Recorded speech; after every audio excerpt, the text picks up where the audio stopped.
Good evening and welcome to another virtual book discussion by the Observer Research Foundation. Up for discussion today is Dr. Anu Bradford's latest work, The Brussels Effect: How the European Union Rules the World.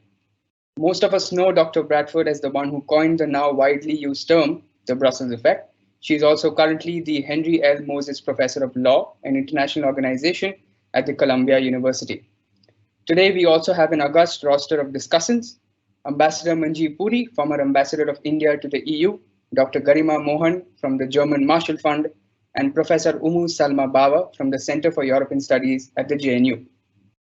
Before we begin, on behalf of the Observer Research Foundation, let me congratulate Dr. Bradford on the publication of this very timely book. I spent some time reading it over the last 1 week, and I must say it is also a seminal piece of work. Now, why do I say that? I say that because let's consider a time in which, or the time frame in which this book was published.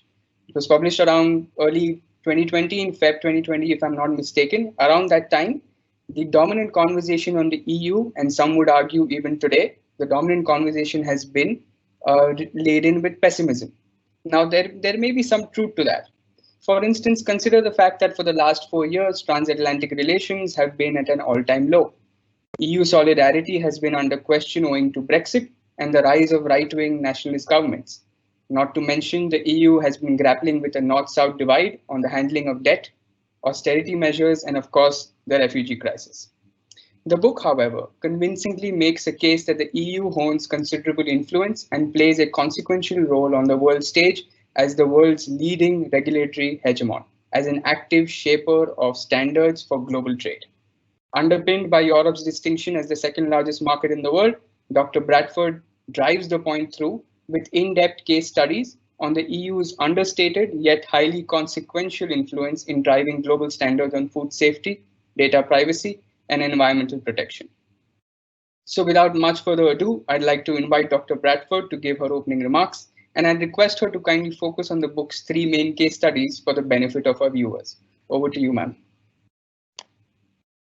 Wonderful. Good evening, everyone, and my warm thanks for this kind invitation. I am truly delighted to have the opportunity to discuss my book with this wonderful group of commentators and all of you in the audience.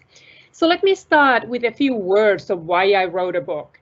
And this book is my response to this constant narrative of the EU's inevitable decline, its weakness and inability today to influence the state of the world. Because that portrayal of the EU contradicts with the kind of EU that I am witnessing every day in my research and in my teaching.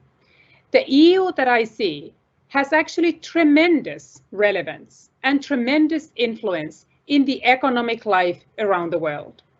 So if we take a few examples, let's think about the technology industry and some of the biggest American multinational companies.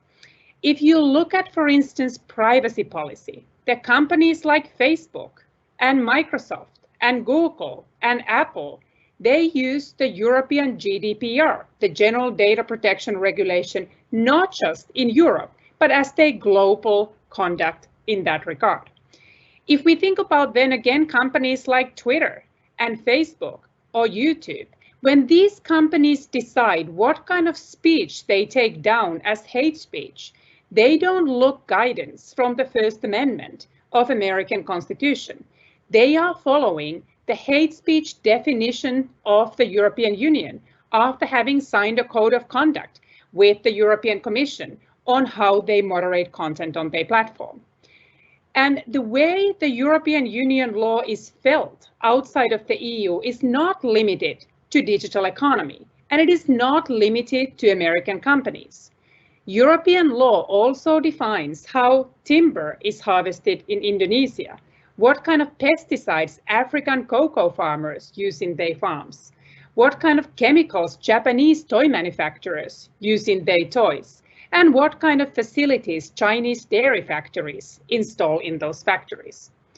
So in many ways, what we witness is that the European Union law and the Brussels effect shapes the everyday lives of each and every one of us. It affects the food we eat, the air we breathe, and the products we produce and consume. And to me, that is power, that is influence, and it is relevance. So let me say a few words on why we then witness that the Brussels effect takes place and not, for instance, Washington effect or Beijing effect or Delhi effect. So the Brussels effect refers to the European Union's unilateral ability to shape the global marketplace. The reason it happens is that the EU is one of the largest and wealthiest consumer markets in the world, and there are very few global companies that can afford not to trade in the EU. So they obey the EU's regulations as the price for accessing the lucrative EU market. But where it gets interesting is that often these companies decide that it is in their interest to apply the EU standards across their global conduct and global production, because they want to avoid the cost of complying with multiple different regulatory regimes.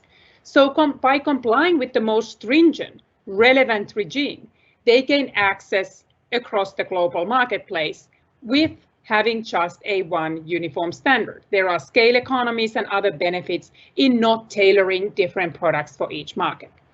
But back to the question, why the Brussels effect? Why is the EU in this position and not other great powers and important markets? So first of all, there is a possibility for others also to play this role, but you do need to be a large market to do so. If you are Costa Rica and decide that you want to have very stringent environmental standards, the global companies can choose just not to trade in Costa Rica and divert their trade elsewhere. But as I mentioned, it is very hard to forgo the European market. But the EU is not the only large market. The United States is a huge market. India is a huge market. China is a huge market. But what I argue in the book that it is not enough to be a large consumer market. You also need to have the regulatory capacity, the legal institutions that allow you to unleash that power of a large market and convert it into tangible regulatory influence. And there is a lot of regulatory capacity in the EU. The bureaucratic machinery in Brussels has not been replicated to the same extent in many parts of the world. That's one of the reasons, for instance, why China and to a large extent why India is not able to be a global regulator. It takes a while to have that kind of institutional infrastructure. That doesn't explain, though, why we don't see the Washington effect. There is plenty of regulatory capacity in America.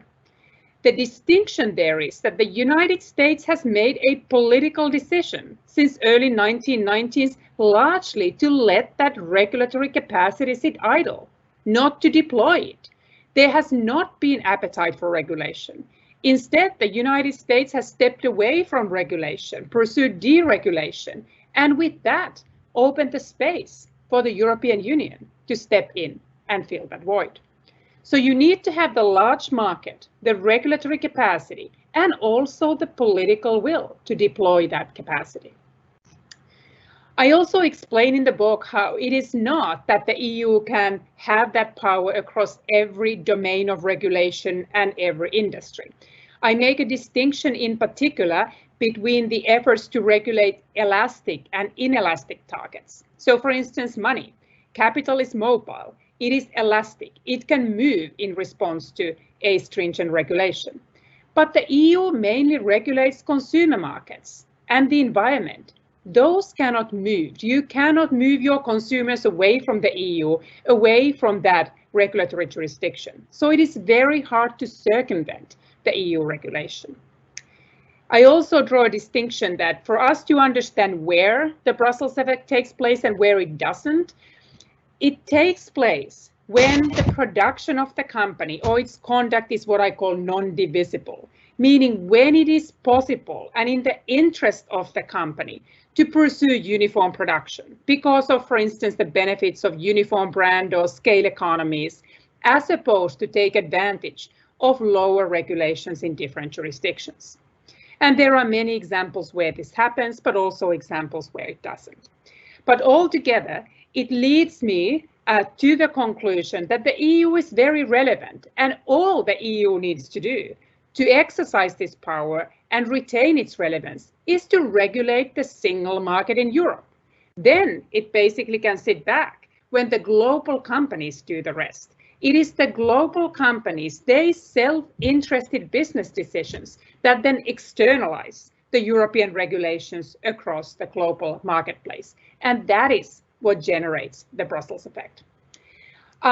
So in the interest of time, I do not want to go too much into the detail of the question, for instance, whether this is something that is good or bad, but I am happy to talk about it in our Q&A. The book itself is descriptive. It doesn't celebrate what the EU is doing, nor does it criticize it. But it does ask the question, and I would love to hear from this audience as well, whether you think it is actually improving the state of the world, or whether it would be a cause for concern, for instance, for government of India, or any Indian company, or an Indian consumer whose choices are being shaped by decisions in Brussels. And I think it is a very legitimate question to ask. And we can talk about, for instance, whether this regulation is problematic because it may be a manifestation of industrial policy, European protectionism. We can also talk about whether this is a problem because many people associate regulation with less innovation and higher cost products. So is it true that also Indians are paying more for some products because they are more sustainable, because their products are conforming to the highest standards of privacy, which may not have been shared by consumers all around the world?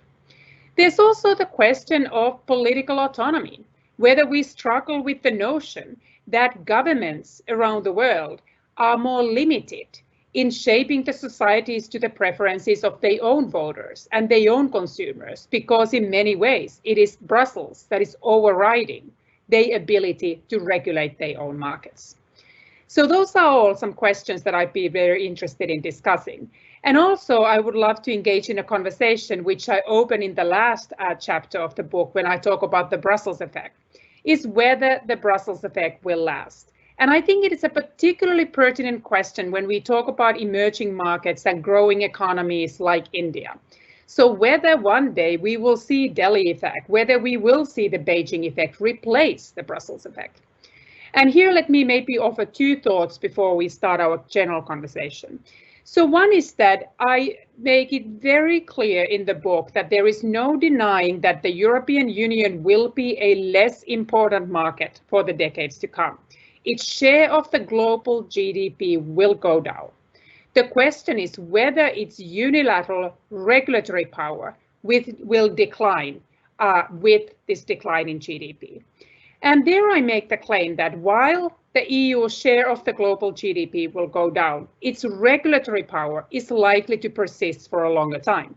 And one of the reasons is that the GDP per capita, it's a much better predictor of the country's ability and willingness to regulate than its GDP alone. And this is why my prediction is that the Brussels effect will continue for a longer time before being eclipsed by the Beijing effect, for instance, because it will be a while before Chinese consumers or Indian consumers reach the level of wealth that would put pressure for their governments to pursue the level of regulation that is emanating from Brussels today. But there are also many internal challenges. And maybe I just take on one of them right now, which is Brexit. So there was a very strong conversation of whether the Brexit will undermine the Brussels effect.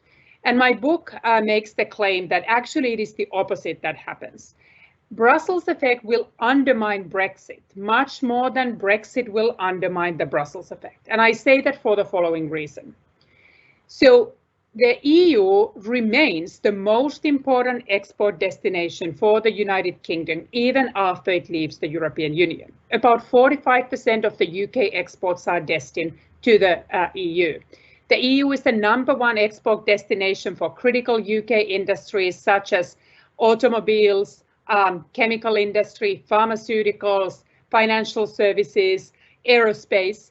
All those industries need to continue to comply with the Brussels rules going forward. And if you are a UK car manufacturer, do you produce your cars to the standards of the market that is 6 times the size of your domestic market? You will. The question is only whether you want to set up a second production line and start producing to a different standards to serve your own market. And that is not in their interest. What may happen though, and this is very disconcerting for those Brexiters who promise that there will be regulatory sovereignty and less regulation awaiting the UK on the other side of Brexit. The book predicts that that will not happen. And the reason is that there will actually be more regulated Europe that the UK will be encountering as a rule taker as opposed to a rule maker. The UK has chosen not to sit at the tables where those regulations are drafted, which gives much more space for the pro-regulatory countries to shape the regulation. France and Germany will have much more impact over those regulations going forward when the UK's more skeptical voice is absent. So the UK may find itself living in an ever more regulated Europe with those regulations shaping it, without the UK itself having any say over those.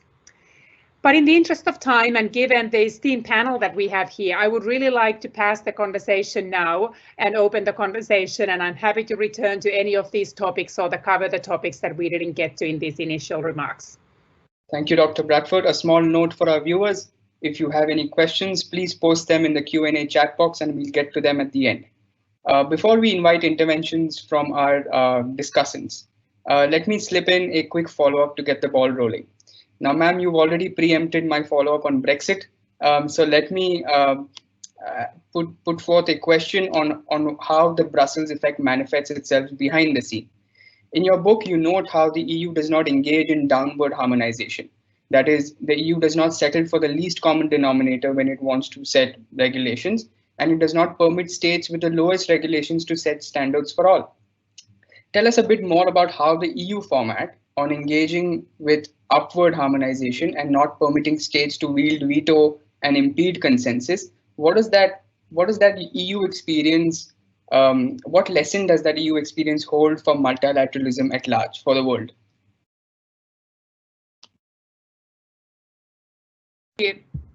Thank you. So that is a terrific question, because often we indeed see in the global stage that we see watered down agreements where the lowest common denominator becomes the point of consensus. So why do we see the opposite in the EU? So first of all, we do not need unanimity when we regulate the single market. So the least willing regulators don't get to set the tone. They don't have the same kind of veto power over regulations. But how do we get then to most of the countries, the majority, to support tighter regulation? So normally the EU regulations are not invented first time in Brussels. So for instance, when it comes to privacy regulations, its origins are in Germany, in France, in Sweden. When it comes to environmental regulations, normally we first see the Nordic countries, the Netherlands, we see Germany move first. When we think about the emissions trading scheme in the EU, it builds on the national scheme devised in the UK and Denmark. So we normally have this experimentation starting in some pro-regulatory member states. Then the Commission notes that now we actually risk fragmenting the single market because we have uneven regulations, which makes trade within the EU harder.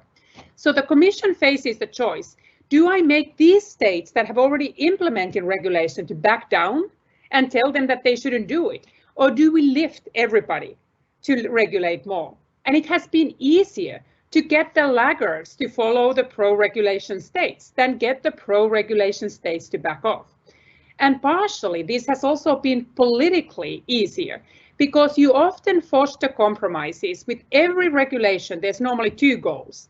One is that, for instance, we advance the fundamental rights to privacy, or we advance environmental protection. We advance consumer safety, but we also advance European integration because integration takes place through regulation. So normally we can harness these different groups. So even the countries that wouldn't like regulation, they can gain by more harmonized single market. So there are so many arguments towards uniformity that has paved way for more regulation. And this is now really interesting what is happening with the Digital Services Act and the Digital Markets Act, the two landmark regulations that the EU introduced. We see Germany jumping the gun with its own revised competition regulations affecting the big tech. We see France jumping the gun by introducing more tight restrictions on hate speech online.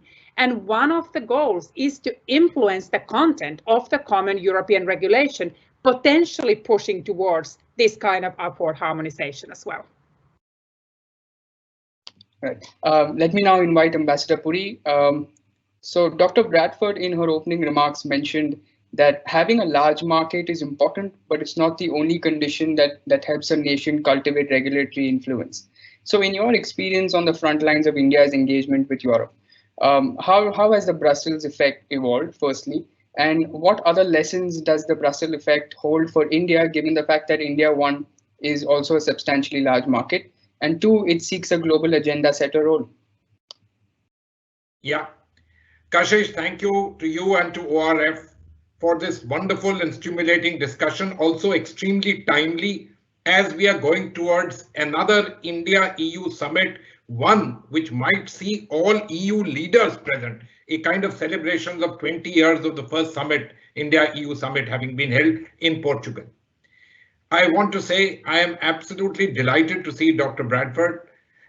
With a name like Anu, Dr. Bradford, all of us in India think we own you. But we were very delighted that, you are taking an interest and you are here in front of an Indian audience today. This is absolutely incredible. As I mentioned, it's not only the timeliness, but for me, who has been ambassador to the European Union, I want to point out something very simple and straightforward. India's economics and India's international economics, including our domestic economics, is deeply rooted in a European connect. It goes as a result of our colonial heritage.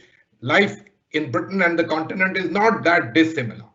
We have over the last 20 years broadened the horizons, moved towards the United States, something for which there was an earlier break. There's been a move towards Southeast Asia. Many other things are growing.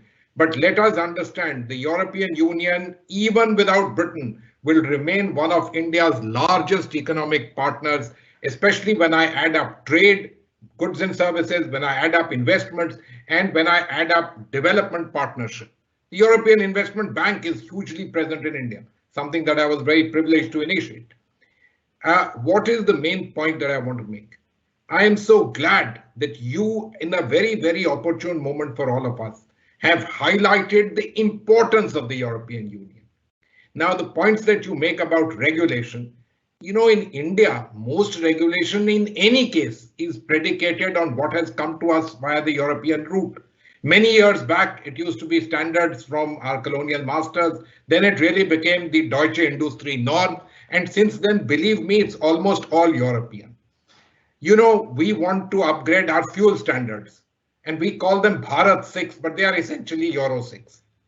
We wanted to do, when we did the recent Finance Commission, I can tell you the chairman called me, I was then ambassador there, and he said, look, the only guys with whom I want to have a discussion are the European Union chaps, because they know how you do devolution of commonly earned monies, etc. We have done this in every single field, whether we like it or not. That is the template that we follow in terms of developing regulations. Of course, we then give them an Indian twist in terms of what we want.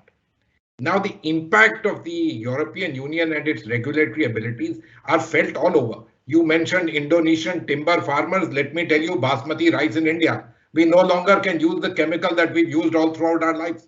Fish farming in India, because exports is such a large part of it. Grapes, I can go on and on. Pharmaceutical testing laboratories, we've had to close them down because the EU regulators didn't think much of what they were doing.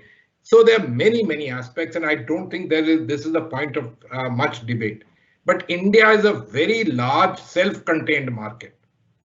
So I'm afraid when you talk about, a company won't set up another production line, I'm afraid they do. In countries like India, there are self-sufficient construction lines, production lines, etc., and companies are working on that game. Exports is a small percentage of the Indian economy. It's a small percentage for most Indian companies, which they invariably conform to European standards.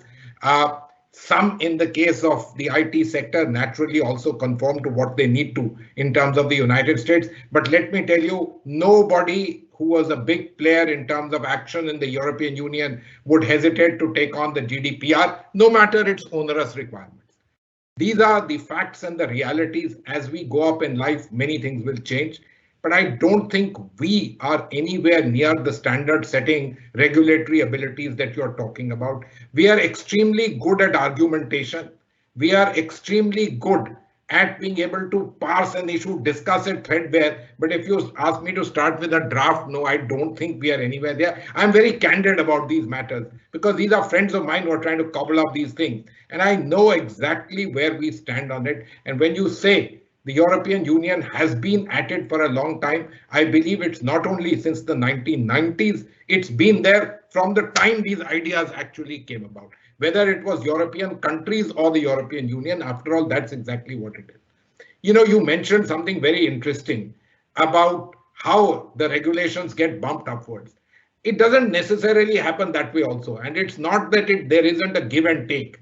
There is a lots of issues between the Commission, the countries concerned, the countries, and believe me, they also time these things in a manner that they tend to believe that the European Union as such has the advantage of what they are doing, and X country might not win, but overall there will be a win.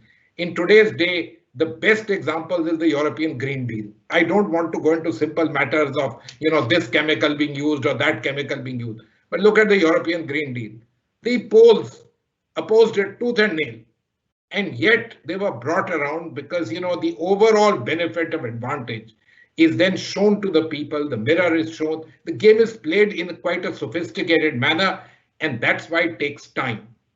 These bureaucrats are pretty good. But my own belief is they're quite clued up and they are quite pro-Europe. So when they do these things, especially those that affect external markets and external players, they're quite up to it. And it's not really a case of either a moral high ground or anything of that kind at all. They also play the game. Let me point out to you that when the Americans took stringent action against European banks for various kinds of financial transactions, the Europeans hit back. So we can mention all the cases of Google and every other case. Think there is an element of politics, and all of it certainly flows from one factor. We in India again tend to forget Europe. We put it in our pocket and forget. But it is by far the second largest economy, far bigger than China in actual terms. And this PPP chimera, we shouldn't let ourselves be taken in by that. In real terms, and when you add Britain, which despite Brexit is not going to be anything other than a part of a similar European market, it is actually as large, if not larger, than the United States in terms of GDP in aggregate terms. Therefore, they are large players. And I have no doubt in my mind they will remain large players, at least for the foreseeable future. When this global tectonic shift will take place, we will see what happens. But their aggregate amounts are going to remain large. Remember, it is still 450 million people with the highest average per capita income that anyone's got. So they are going to be tremendous players. Look at a very simple example in the area of COVID. The two vaccines that we all talk about other than the one that we developed in India. One is AstraZeneca, again a European product, and the other is Pfizer, which is actually a German product, taken over and produced by an American company. Look, this is the nature of the game. The abilities, even in innovation, although Dr. Bradford in a book tackles the entire issue of whether innovation has been crimped as a result of regulation. Yes, that large scale innovation that we have seen in Google and Facebook and Amazon, etc. No, but this has always been small players coming together. And many of the European players have also migrated to the United States, whether it's the car companies or anyone else that we can take up. So the way I look at it is Europe will always loom large. And for us, they are a particularly useful model for us to use as we upgrade ourselves, as we bump ourselves up, as we become a much larger player. We have some advantages which are not dissimilar to both China and the United States, which is we are a large economy. Domestic producers in particular will produce as per our standards here. But in terms of internationalism, a greater linkage with the world, this is going to be the template. We will take this forward. And so therefore, I must again conclude, I hope I'm within my allotted 7 minutes, that the whole idea of what you are saying, that the European Union is a player of consequence as a result of the system that they've got in place, and that this is not going away in the near future, I think has much relevance to us and much utility. And if we take proper advantage of it, as we go in for political convergence with them, greater conversations with them, whether it is the broad-based trade and investment agreement or just an investment agreement, if we try and see what are the benefits that can come to this newest but largest player on the emerging world economy, India, we will find that the European Union is a very good mix of both elements of innovation, free market, at the same time safety nets, which is particularly important for us, and keeping with our democratic values and ethos. Thank you. Thank you, Ambassador. To balance the upsides on this, let me shift to Professor Bauer.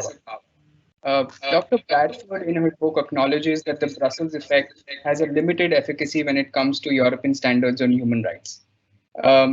Now, at a time when there's a heightened need for the defense of the democratic way of life, how can Brussels address this limitation of the Brussels effect? And I ask that particularly in context of China and the Indo-Pacific. Good evening and thank you, Kashish. I'd like to begin by thanking ORF for this opportunity we have this evening to discuss Professor Bradford's book, which I think is so well written and extensively researched that it introduces the regulatory dimension of the EU to those who don't know. And of course, it's going to be a very rich resource for all in the academic community. Kashish, I'm going to answer the question that you've raised, by situating it in a set of comments that I have based on the book I've just read. In 1991, it's very interesting that then Belgian foreign minister said the Europe is an economic giant, political dwarf, and a military worm.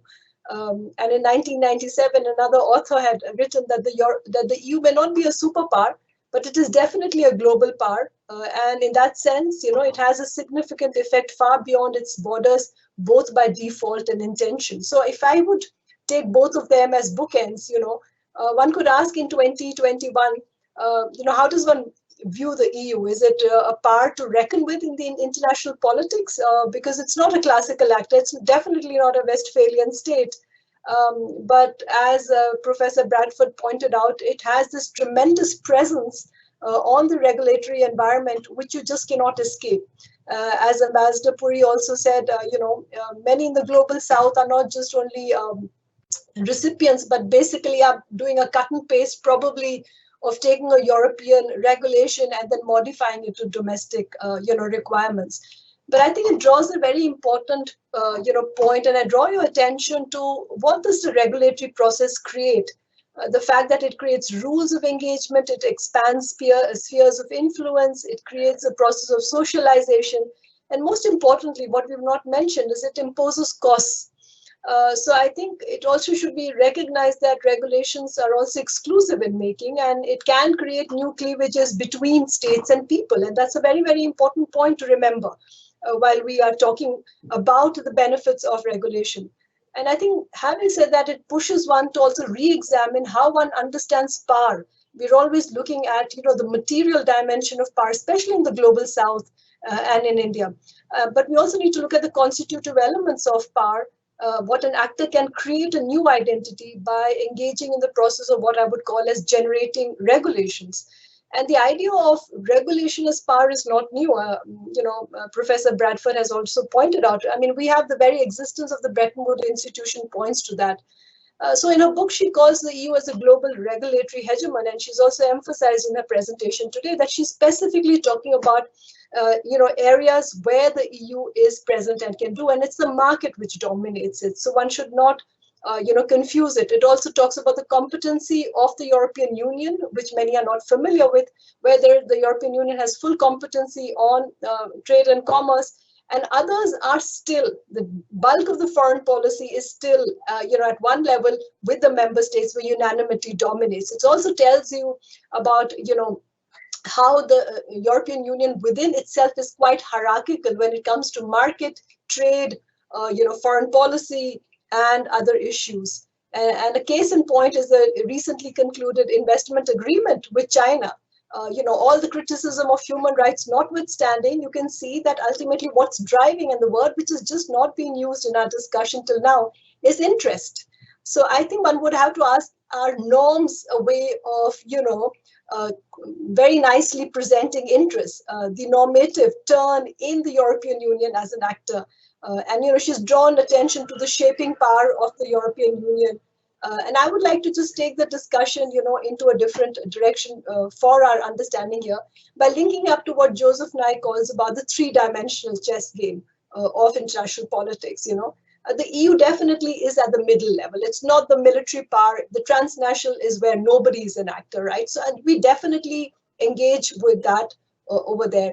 And when you look at what Stephen Lukes has said, way back in the 70s, where he talks about power as a radical view, he talks about how an actor can influence the preference of another actor, which is what she's presenting, in her book.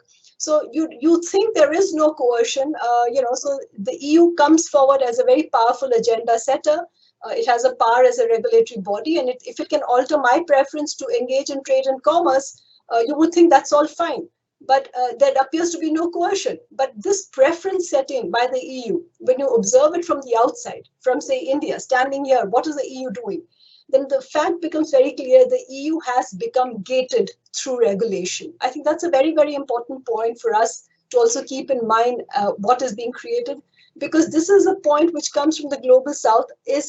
Are norms inclusive? The set of norms which evolved in 45, and that also draws to the UN Convention on Human Rights. And what happens to states when they come in later in the point of development? How is it that they become an agenda setter? So obviously, we may be the large market, Ambassador Puri pointed out, we're quite self-sufficient. The current government is also driving a self-sufficiency policy, which means that exports, as he's correctly pointed out, is a very small part of it. But the question then remains is that, how do you look at this regulatory dimension in terms of credibility and legitimacy? And you've pointed out in your book that it does enhance the legitimacy and credibility of the European Union. If I should combine that with the question Kashish asked on the human rights, then I think the dichotomies start emerging a lot more. You find that the ability, the primary interest, if one were to read from the Treaty of Rome to the Lisbon Treaty, is about prosperity and stability, right? So let's have the markets and access to markets, and that is very important. And so the Brussels effect, in that sense, could be viewed as a big foreign policy success and an asset for the European Union. It has brought in definitely new visibility. Climate change, you can't talk without the European Union over there. But I think it also draws attention to where does the EU then have power to set an agenda and to dominate it, right? And what does it do when it by example, it basically is herding everybody to follow its own process, right? So is the EU in that sense socializing others in a way? Because its own interest would be met if others should socialize in that similar way. And there, the concern would be, is regulatory Europe then regulatory imperialism, or is it conquest by rules? I know I'm really pushing the envelope over here, but I think that would, have an important point, because I think we do see the spillover effect of this diffusion of norms has happened even at the transregional effect. And I think it's important to then ask, as you do in your last chapter, you draw, attention to how change in economy and the digital economy will impact the Brussels effect. And, a general question to ask then would be, do regimes have a shelf life, right? I mean, do they come, they present, and does the change of actors change the kind of regimes? Or as the discussion today is 75 years of the United Nations, are we going to witness a new social contract, a new political contract for multilateralism, for norm building, and how is it that then actors will reinvent themselves in this context, So that is extremely important to ask. And that is where I think the dichotomy with human rights becomes even more acute. The EU appears to be driven primarily, coming back to Kashish's question, by the interest to have access to markets. Getting its sail across is important, and agenda setting appears to be a good way of getting that to happen. When you come to human rights, I think especially the Biden administration also said they were disappointed that the European Union would so soon jump in to an investment agreement with China and would not wait for the resumption of the transatlantic. So I think it also shows to us that you can't look at the EU from purely the lens of just the one which is looking at the outside and the market. The EU is also a very multifaceted actor with very different kinds of dimensions of power and influence across the spectrums, right? So at times what you do see is a very tight balancing which is happening across these various areas. And that also shows both, you could say, the success and at the same time the flaws which any actor has in balancing interests, priorities, and creating a win-win set when every time it presents itself to the outside world. So let me stop at that and then look forward to taking further issues. Thank you. So if I were to move the conversation from perennial unfinished business on human rights to nascent contentions, let me quickly go back to Dr. Bradford before we go to Garima. On tech, you mentioned the Digital Markets Act and the Digital Services Act in your opening remarks, I think. In your book, you note a counterintuitive effect when it comes to EU action on tech, the Brussels effect, which say the GDPR holding little compliance cost for big entities like Google, but having existential challenges for small/medium businesses. How is the EU sort of addressing this counterintuitive effect in terms of reining in big tech on one hand, but at the same time enabling their entrenchment by weeding out rising potential competitors? So, Kashish, I think you ask an absolutely crucial question. And if I have a concern about the GDPR, that has been my primary concern. That in many ways, it has had an unintended side effect of further entrenching the big tech that the EU is so hard trying to curtail, for instance, through competition law, because the compliance costs are disproportionately affecting the smaller startups. So the EU is aware of this criticism. And if you look at the way the Digital Services Act and the Digital Markets Act have been drafted, they are by design asymmetrical, imposing differential obligations to companies that are so-called gatekeepers, that are very important platforms that have both the scale to really affect the market outcomes and, for instance, the speech that takes place online, but also the capacity to comply with more burdensome obligations. So in many ways, the criticism, the right one, I think the very legitimate one that you outline, has been shaping the drafting of the new tech regulation, and I think for a good reason. Garima, given that most tech giants coming under scrutiny are American, how do you see this impacting the transatlantic dynamic at large? Because let's face it, there's a fundamental divergence when it comes to the Brussels effect preferring a state-led regulatory approach and America having sort of a preference for private sector-led entrepreneurial governance of big tech. Absolutely. Thanks so much, Kashish and ORF, for this opportunity. And it was really great to read this book by Professor Bradford. It sort of took me back to my PhD days. I think it's a really important contribution to the literature on norm diffusion and Europe as a regulatory superpower. And I think what I really like is it brings it up to date. It's a really important contribution to the literature because it situates it in the present context. I think we've all heard of examples of REACH, the chemical regulations back in the day, and even with things like e-waste, I remember looking at case studies where countries were just copy-pasting regulations from the EU, even without the incentive of market access, etc., because with these complex topics, as Ambassador Puri has mentioned, sometimes it's really nice to have a template, and a lot of countries across the world simply copy-pasted it. I think this is also the book and the argument made is an important one for India as well, because we tend to underestimate the European Union consistently, even though we say that it is our biggest trading partner. We don't quite understand the power it wields internationally and why it is important to talk to the EU, particularly on norm setting when it comes to new areas like critical technologies, AI, space. Wherever we want to be norm setters, by we I mean in India, not just be rule takers, but also rule makers, I think it really underlines why it is important for India to engage the European Union. Even though we love to do everything bilaterally, it is those technocrats in Brussels that are important interlocutors. And it is important for us to build our capacity and talk about these. I have a few questions that will sort of build upon what Ambassador Puri and Professor Bava have said, and really also look at it from the point of view of the global shifting balance of power, since my field of research is foreign and security policy, not so much regulations.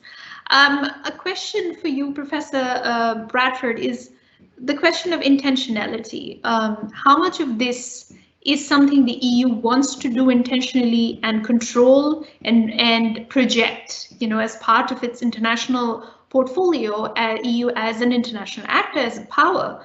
Because as you argue that a lot of this sort of regulation is taken up because companies want access to the European market. So for the companies or sectors where the European market isn't so crucial, what of those areas, right? Or if we were to switch the argument that if Europe wants to really wield its power as a regulatory superpower and set the tone of conversation on a lot of these sort of new areas, newer challenges, how does it do so when the incentive really lies in market access? So a related question is perhaps EU's struggle to influence labor standards through its trade deals, right? And this is something that it comes up against over and over, where labor standards, the stringent labor standards it wants to apply, of course, have the challenge of sovereignty on the other side and countries pushing back.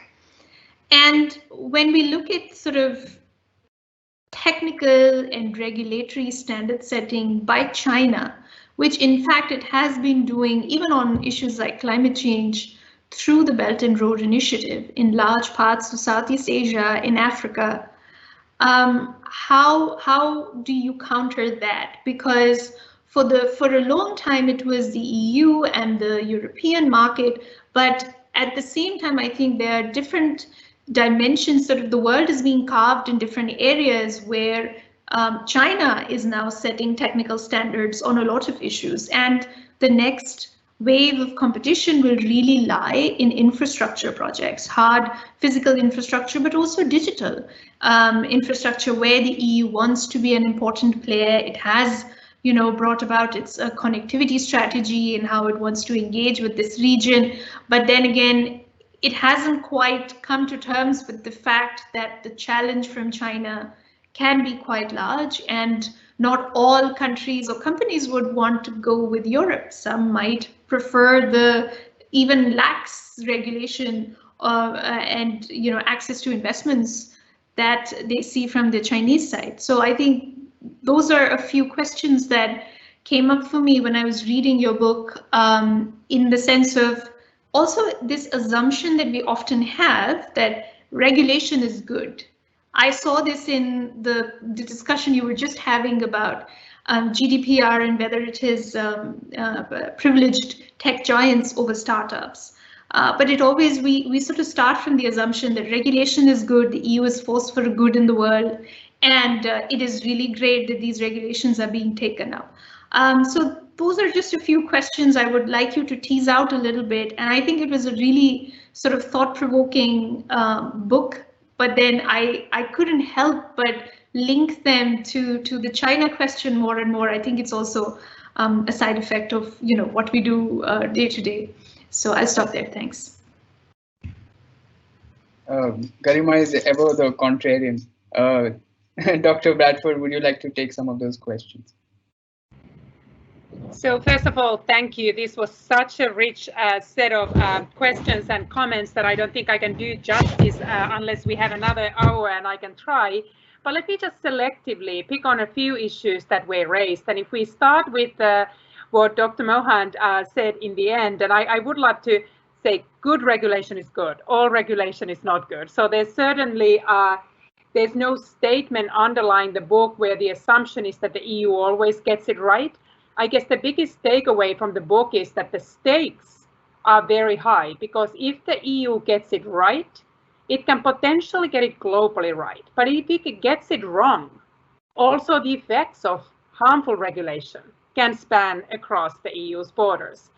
So, but let me take on maybe, if I pick on one, the question of China, because that really fascinates me. And right now I'm focusing a lot on what is happening, not just with the Belt and Road, but this digital Silk Road that China is building. And I think that is giving Europeans a lot of pause, and it is giving Americans a lot of pause. And I think it is giving a lot of what I would call techno-democracies around the world some pause. Because China is not only engaged in active surveillance and authoritarian surveillance within the Chinese a firewall that it has built, but it's also actively exporting those technologies. And it is not using a variant of the Brussels effect. It is not leveraging the self-interest of global companies. It is building infrastructure, especially in the developing world. And in the process of building, for instance, telecommunications networks, it is exporting its standards. And there's a lot of demand for the kind of authoritarian surveillance technologies by many illiberal governments that are using it for their law enforcement. And I think the US and the EU have been quite late waking up to this reality. So for instance, they have not exerted influence in many key international institutions like International Telecommunications Union, in ICANN, where these standards are being set. And who occupies the leadership position in these institutions? It is China. So I think now, under President Biden, where there has been a real conversation about what is the state of democracy in the US, but also around the world, and President Biden and the EU are seeing that even though there are differences when it comes to regulating technology between the US and the EU, those pale in comparison if we compare our differences to this digital authoritarian model that China is embracing and exporting. So that is something that I think should be very much on the top of the agenda of countries like the EU and the US, but also India. And I think there is a conversation of how we can make sure that countries like India and Australia and Japan and South Korea are working together with this transatlantic alliance in order to ensure that the future of international internet governance will still safeguard the fundamentals of personal autonomy and liberal democracy. So let me now, if I go back in the circle to answer a few questions posed by Professor Bava. And in particular, I would want to probably take this question of regulatory imperialism and this idea, what is the relationship between interests and norms? And in many ways, we have known and portrayed the EU as a normative power. But norms are sometimes very difficult to export, whether it's rule of law, whether it's democracy. America has tried to do that sometimes through military means, and we know that it's very hard to drop democracy from 30,000 feet. But we also realize how the EU is having a hard time sometimes to entrench those labor standards, the human rights standards, even in its own neighborhood, with the countries over which it should have tremendous leverage. And that is hard because ultimately the power of the EU lies in its ability to restrict the access to its market.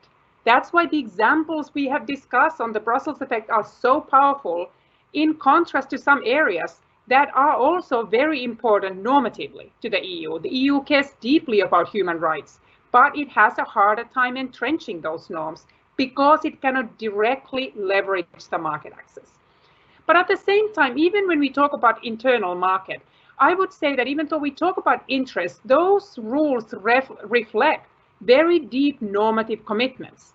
Privacy is not just a market instrument, it is a fundamental human right, the way the Europeans see it. If we think about many of those environmental regulations, they are reflecting very deep normative beliefs about the importance of sustainability for the future of humanity. So in many ways, there is an interplay every time where the normative foundation for these economic regulations is very genuine and is reflected in how the European consumers, European citizens' view of how the economy should be balanced and regulated. But the way whether the Europeans are able to shape the preferences of the others, it normally happens that the EU can shape the preferences of companies globally. that then, whether it's somewhat unwillingly, but they come to the conclusion that it is in our interests to follow these norms globally. And they then can shape the preferences of their governments. So we see, for instance, now Apple and Google and Facebook lobby the US government, asking them to adopt a federal privacy law that would reflect the GDPR. So that may change what the United States will conceive as its interest going forward, but it may not be exactly that there is a sort of normative shift in how Americans view privacy as a fundamental right. It goes through an economic interest-driven process. But it is still different in that the Europeans don't need to coerce anybody into those norms, and they do not need to secure the cooperation of another government, which was very critical, for instance, when we had the very difficult era under President Trump, where the interests certainly weren't aligned, where the preferences, there was no ability to shape them because there was no real conversation and the willingness to build on that partnership. And President Trump was able to walk away from the Iran deal, walk away from the Paris Accord, walk away from the World Health Organization, but he could not walk away from the Brussels effect because that wasn't something where his cooperation was needed. And let me now come back to then, there were so many comments that I really valued also by Ambassador Puri. But I think there was also an important caveat on the limits of the Brussels effect. And the way I would probably go back to my initial comments and revise them a little bit in light of the comments that you mentioned was that markets like India are so large that it's absolutely right that there is a lot of economic activity that doesn't have an export component, that is not shaped by the Brussels effect. The small markets don't have that opportunity. There is enough of an opportunity to serve the large domestic market. And that's where the EU has very little influence. It is the export-oriented industries that have the potential to bring the Brussels effect home in India, because they then want to level the playing field vis-a-vis the domestic players that remain untouched by the European regulation. But maybe then the better way to frame the argument is that even though I don't believe, and this is, I believe, where we agree, that Delhi effect would eclipse the Brussels effect soon, the bigger markets can resist or limit the reach of the Brussels effect to the extent that they can still have a large pockets of economy that is truly domestic, or where the export destination is just not towards Europe. So I think that is a very important way to put, to refinesse the theoretical argument and the actual reach of the Brussels effect as a pragmatic matter. But I just want to use this opportunity to thank you for just an incredible set of comments that were very valuable, and I would love to continue the conversation on those, but I don't want to take any more time, so I will pass it on back to you, Kashis. So we're a bit short of time, but I'm tempted to fit at least one question from your audience on the future vulnerabilities to the Brussels effect. There's a question on internal fractures within the EU, particularly with respect to rising resistance to German domination in the EU. How do you see the Brussels effect withstanding that? So I'm grateful for the opportunity to talk about the internal challenges. I think there are many internal challenges that I think are very severe. I would highlight the rise of populism and this kind of anti-EU, anti-integration sentiment, which can be a variant of this sort of anti-Germany as well. The idea is that the powerful countries are shaping the norms in Brussels, and some countries feel that they are more of a norm takers. But if I think about where that is felt most, it is really areas like the control over immigration by the Eastern European countries like Hungary and Poland, control over the judiciary, the free press. And those are not at the heart of the Brussels effect. There's less contestation and resistance to German views when it comes to antitrust, competition law, when it comes to privacy, when it comes to some areas of regulation where we still have a lot of unity, and where the smaller countries, for instance, or countries further away from German preferences are not feeling as threatened. So, and again, going back to what I said, since you do not need unanimity, I do not see those dissenting voices in individual instances unless they grow to the level that they have broad attraction to challenge the Brussels effect to the same extent. think in the interest of time, I think we'll have to close. But on that note, I'd like to thank Dr. Bradford and all our discussants for taking the time today to participate in this very engaging discussion. Also, a big thank you to all our viewers. We will return with another engaging book discussion next week. Until then, take care and stay safe. Thank you so much, everyone. Thank you for having me. Thank you.